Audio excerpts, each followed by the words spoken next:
Greetings! This video is for Sociology 324, the Sociology of Crime and Violence. My name is Erwin McMath, and the topic I have chosen is police militarization as it pertains to crime and violence in society. The impact of police militarization as it's related to social roles within social institutions as is follows. Information sourced from the Cardozo Law Review indicates police militarization is the use of military-grade equipment and tactics used by local law enforcement agencies. Now that a brief description has been explained, it's important to highlight the impact of police militarization as it relates to social issues within the social institutions. Understanding the impact of police militarization is important because as sociologists we can use theories to study and make determinations of how to address the issues surrounding it.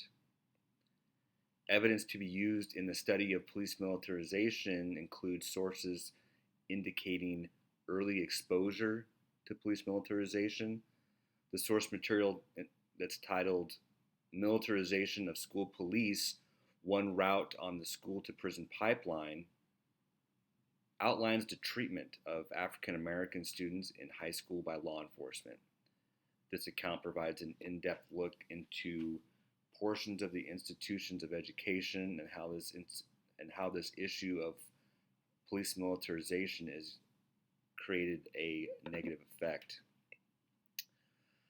Other evidence is described by source material titled Local Democratic Oversight of Police Militarization. This source gets to the nitty-gritty of the issue and describes the manner in which law enforcement agencies gain access to military-grade equipment and how that equipment is used. Use of sociological theories will help provide a non-biased position that seeks to educate and inform the public and agencies involved so that a better understanding can be reached. A study of perspective, stereotypes, supported statistics, and special attention to the human element involved is key. The use of the functionalist theory will be used to describe the relationship between institutions and what role police militarization plays in those observed institutions. This means identifying where the issue comes from, why it exists, in what institutions it exists, and how it transfers to different institutions within our society. The fictional advocacy group I have created intends to address the issue of police militarization from a non-biased standpoint.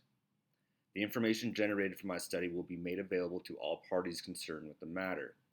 The overall goal is to offer detailed, accurate information that can be used by others to create solutions if need be. I will discuss the pros and the cons associated with police militarization and peel back the layers so that a transparent product is created. Next, let me analyze the issue of police militarization by addressing the associated stereotypes. The stereotypes associated with police militarization can stem from popular media, news articles, or one's personal experience. It's important to approach new articles from a skeptical lens. Media is notorious for distorting perception around certain issues, and this can create a stereotype. The media environment we currently reside in provides a plethora of outlets via the internet. Social media is a method widely used that provides instant access to current events, even as they happen. How we filter our news intake is important to mention as well. We might subscribe to a group or online page that gives us a biased perspective that we feel comfortable accepting. A brief search of police militarization news on a search engine brings up a long list of articles that each seem to take a side. An example observed has a headline stating, and I quote, "Police are using tragedies in Dallas and Orlando to demand more militarized weapons," end quote. This article displays highlights in bold text that read, in quotes, "Baton Rouge Police Department armed for war," end quote. And as Black Lives Matter protests continue,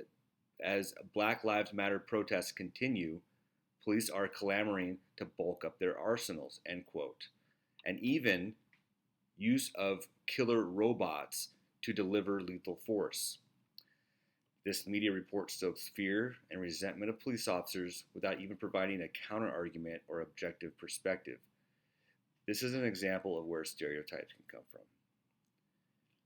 Social change can be influenced by stereotypes. Proper education, personal experiences, and many other variables. For this issue of police militarization, social change appears to be coming in the form of personal experiences being shared via social media, garnering a following of individuals via social media garnering a following of individuals via social media provides a moment with instant imparted information. Social change can create the passing or repealing of laws, confrontations to a perceived threat, or even allow apolitical feelings and passiveness to occur. This issue of police militarization is creating social change in certain communities that feel directly impacted. Historically, police militarization is usually relevant to the time period, meaning that presence of police militarization coincides with events taking place, so there's usually context involved. Use of SWAT teams by LAPD in the late 1960s coincides with government reactions to the war on drugs, terrorism, and response to riots. With that being said, it's important to point out that I'm not advocating nor protesting these acts, but merely describing the situation as it occurred. Like I have previously stated, underlying conspiracies may exist, but without supported evidence, I will focus on reputable sources to obtain information from. As for modern interpretations of police militarization within relevant social structures, I would like to refer to the article titled, and I quote, Militarization of School Police, One Route on the School to Prison Pipeline. This source delves into the militarization of school police, specifically in Compton Unified School District in Southern California. The harmful effects of police militarization in some of our institutions of education escalates the occurrence of youths acquiring criminal records and suffering from psychological issues. The issue of race is highlighted well in this article. Data from the Department of Education indicates that black students are 3 times more likely to be suspended than white students. Also, blacks are observed to be disciplined more severely and face greater punishments. This type of information is useful in drawing connections between our social institutions, specifically education, law enforcement, and prisons. This article takes into account the pre-existing cultural perceptions about children of color will play a role in how law enforcement and armed staff use their weapons. It goes on to explain how responding with military-grade weapons can create a larger problem. As for applying a sociological theory to this issue, I like to take a quote from David Zembrowski's review of sociological theories of crime and delinquency.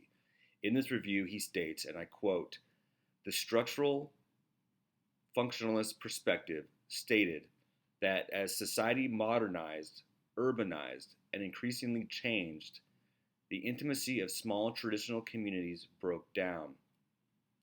As group ties broke down along the decline of a common set of rules, people's lives became unpredictable as society became full of inconsistencies and confusion as the interests and actions of one group came into conflict with another." This theory fits very well with the issue of police militarization due to its description of inconsistencies and confusion as well as groups coming into conflict with one another. What better way to describe the situations where police militarization is present? That is why I will use this theory. Use of more than one sociological theory could prove to be useful. To take another quote from Zembrowski's review, I quote, Conflict theory questions traditional values and views laws as existing to maintain the interests of specific groups who hold political power. Conflict theory is primarily concerned with the concept of power and has its roots in rebellion, class conflict, and the philosophy of Marxism. This is another theory that can help analyze the issue of police militarization. Use of both of these theories will provide a template to better understand the social implications of police militarization without bias. Thank you.